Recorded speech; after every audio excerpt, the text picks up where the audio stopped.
panjatkan kehadirat Allah Subhanahu wa taala yang telah memberikan kita nikmat kesehatan, nikmat kesempatan sehingga pada pagi hari ini kita tetap berada di ruangan ini untuk menjalankan rutinitas kita setiap hari, yakni proses belajar mengajar.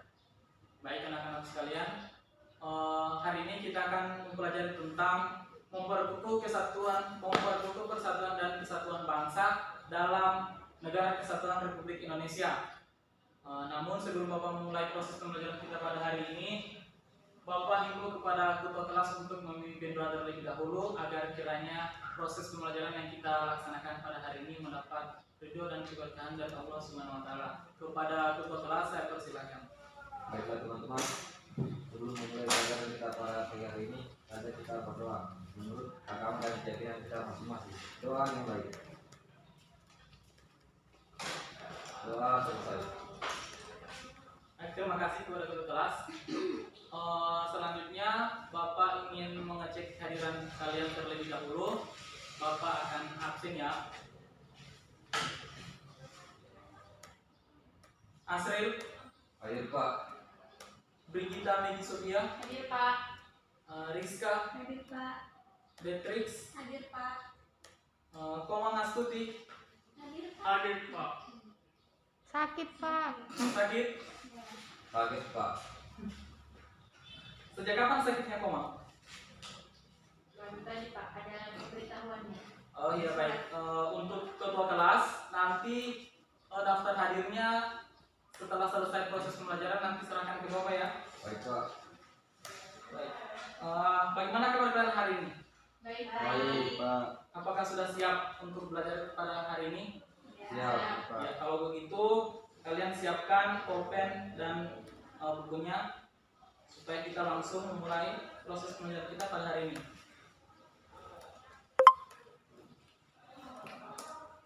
Baiklah anak-anak sekalian, seperti yang kalian lihat di PowerPoint yang Bapak tampilkan, pada hari ini kita akan membahas mengenai memperkukuh persatuan dan kesatuan bangsa dalam Negara Kesatuan Republik Indonesia.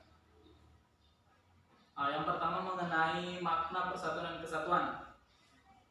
Di sini seperti yang kalian lihat bahwasanya persatuan secara sederhana itu berarti gabungan, ikatan atau kumpulan dan sebagainya dari beberapa menjadi sesuatu yang utuh, atau dengan kata lain itu persatuan itu berkonotasi disatukannya bermacam-macam. Artinya dalam persatuan ini terdapat hal-hal yang berbeda sehingga disatukan menjadi kebulatan yang utuh. Itu makna dari persatuan. Untuk kesatuan, konsep kesatuan yang kita anut seperti yang kalian lihat di sini meliputi aspek alamiah, yakni konsep kewilayahan, dan aspek sosial politik, dan aspek sosial yang meliputi politik, sosial, budaya, ekonomi, pertahanan, dan keamanan. Itulah kiranya makna persatuan dan kesatuan bangsa. Kemudian di sini terdapat konsep wawasan Nusantara. Negara kita memiliki karakteristik sebagai berikut. Yang pertama, negara kepulauan, yang pengertiannya adalah suatu wilayah lautan yang ditaburi pulau-pulau besar dan kecil.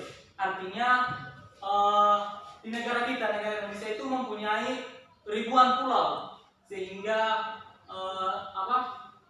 sebelumnya itu negara kita itu belum dinamakan negara Indonesia, dia namanya itu Nusantara. Nusantara ini terbagi menjadi dua kata, Nusa dan Antara. Nusa ini pulau dan Antara. Jadi makna Nusantara itu di antara pulau-pulau. Itulah yang menjadi nama negara kita terlebih dahulu sebelum dinamakan menjadi Indonesia. Karena negara kita memiliki berbagai macam pulau. Kemudian yang kedua, konsep utamanya adalah menunggalnya wilayah laut, darat, dan wilayah dengan wilayah udara. Nah, yang ketiga itu laut atau perairan merupakan wilayah pokok, bukan merupakan pelengkap. Artinya wilayah laut atau perairan ini merupakan salah satu pelengkap sebagai yang masuk dalam ruang lingkup wilayah pokok, bukan sebagai pelengkap. Kemudian yang keempat itu, laut merupakan bagian yang tidak terpisahkan dari daratan, bukan pemisah antara daratan dan pulau yang satu dengan yang lainnya. itu kiranya karakteristik negara kita berdasarkan konsep wawasan Nusantara. Baik anak-anak sekalian, sampai sini kalian paham? Paham Pak. Ya baik, Bapak lanjut.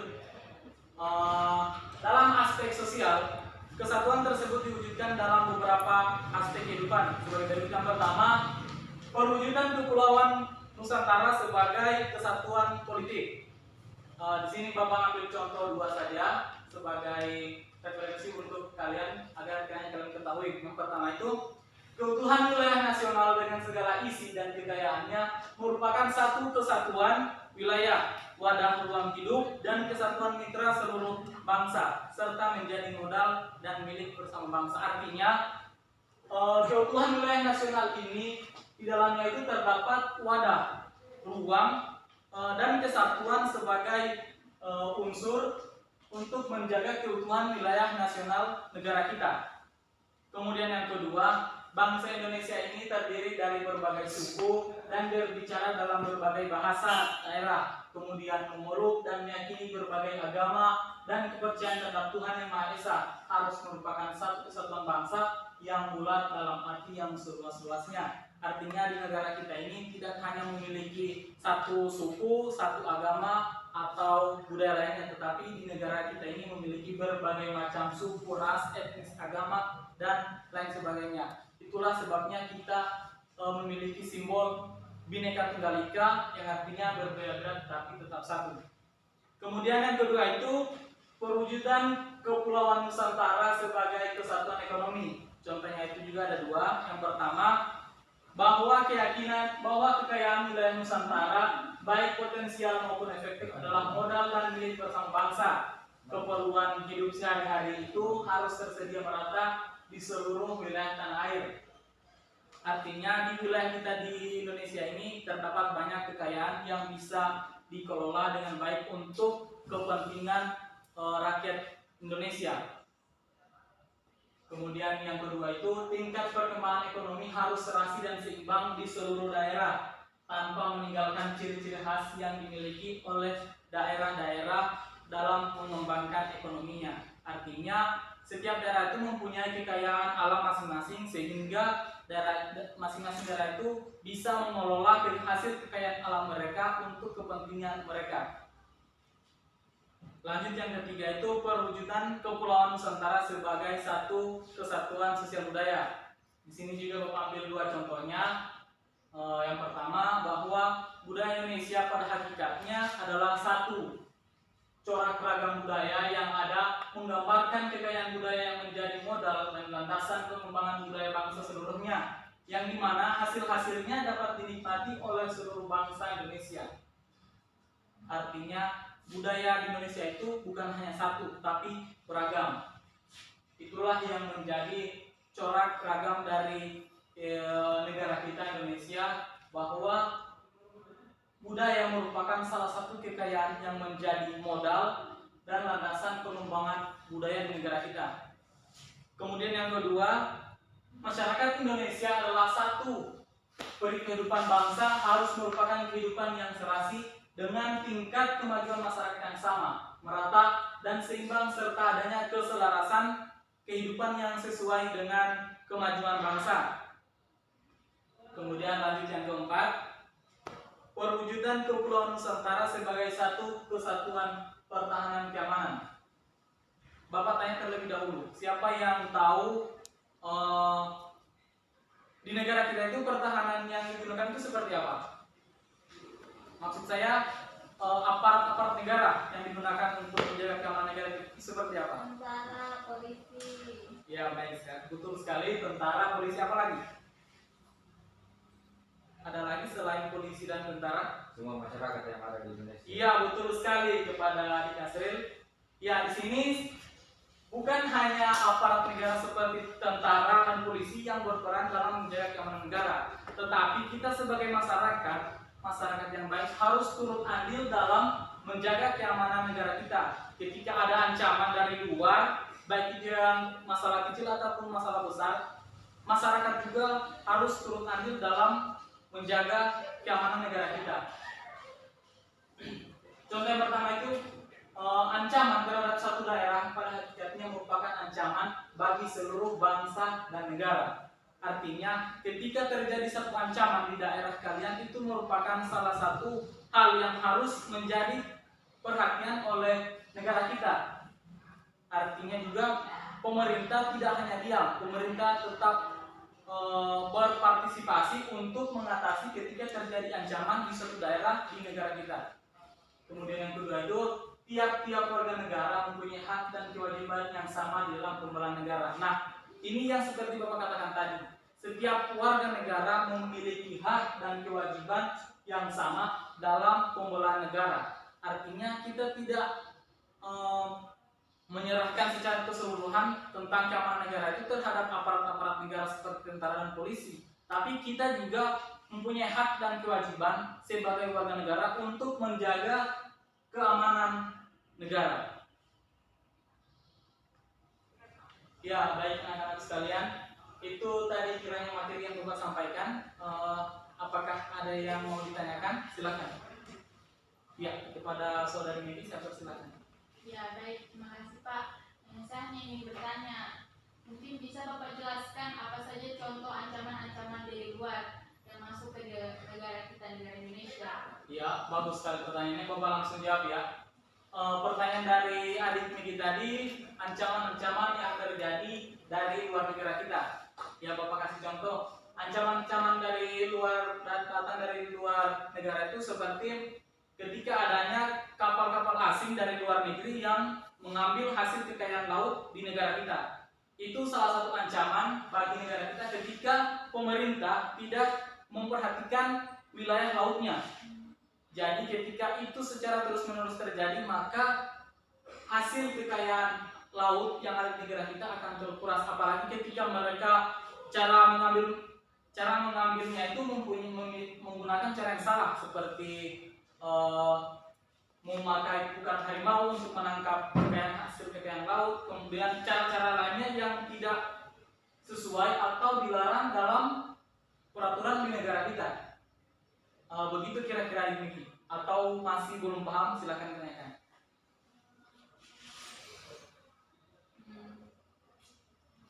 Sudah selesai. Sudah paham Pak, tapi kan apa?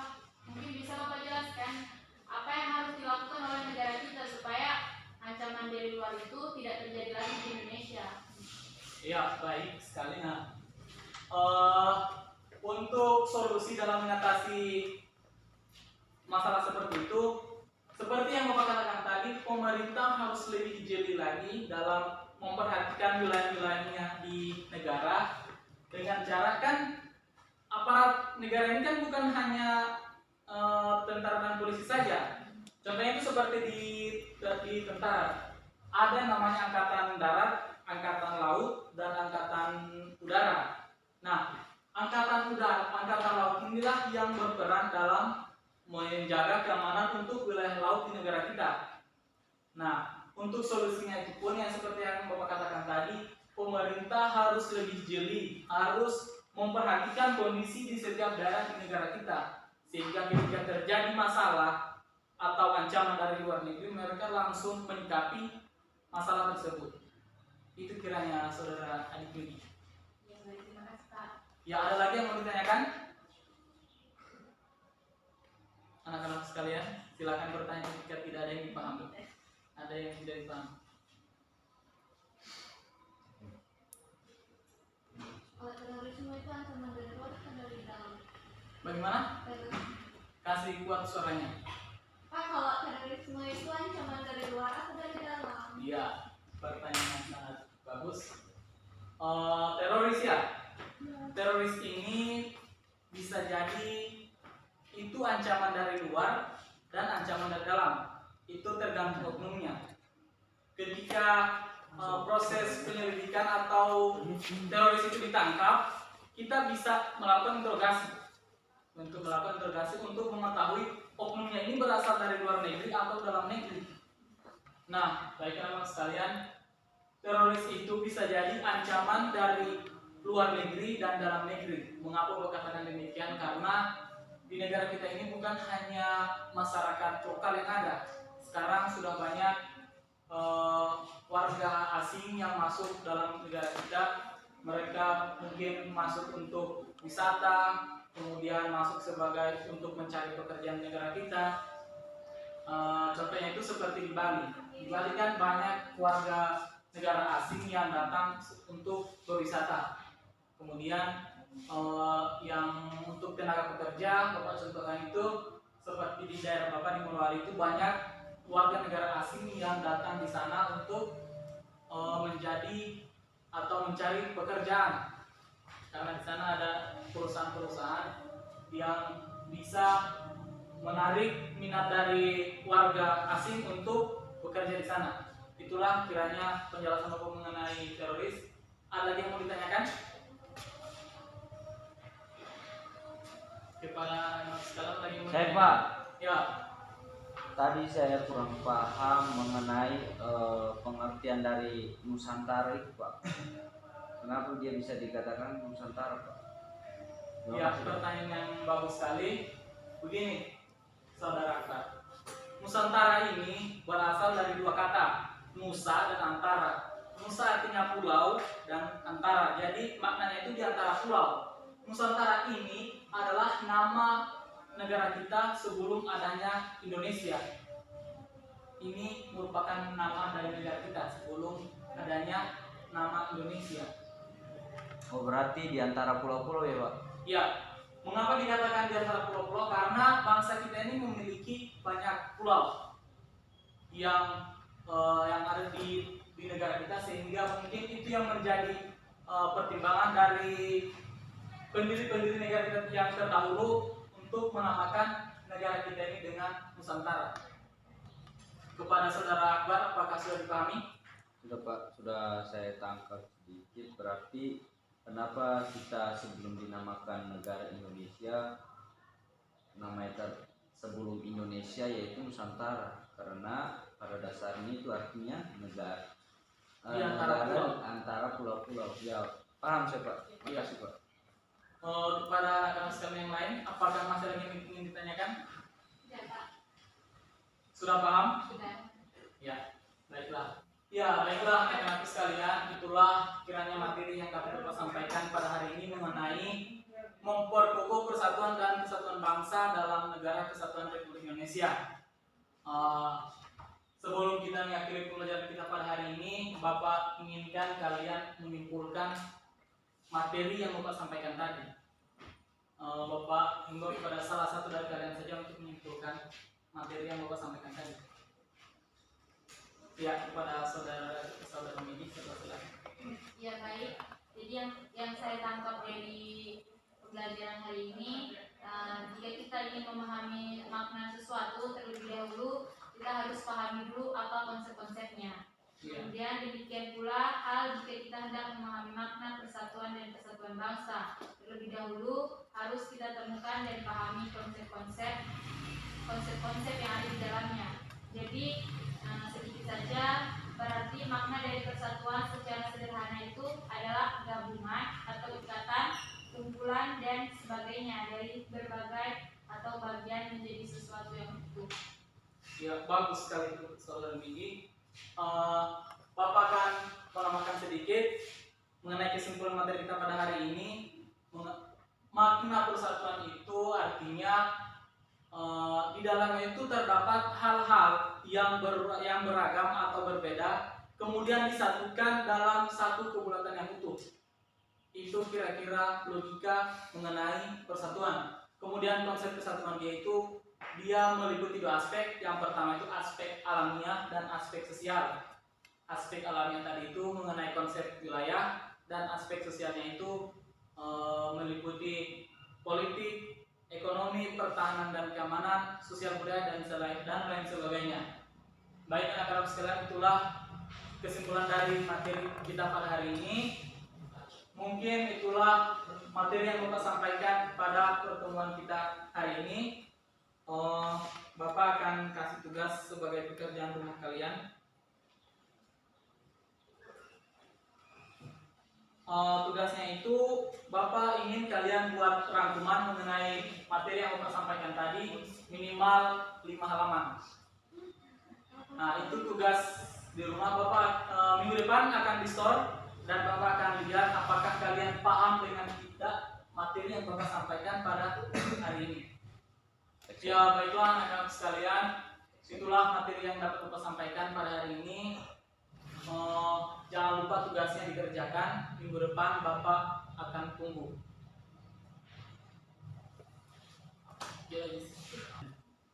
Baiklah anak-anak sekalian, sekian pembelajaran kita pada hari ini.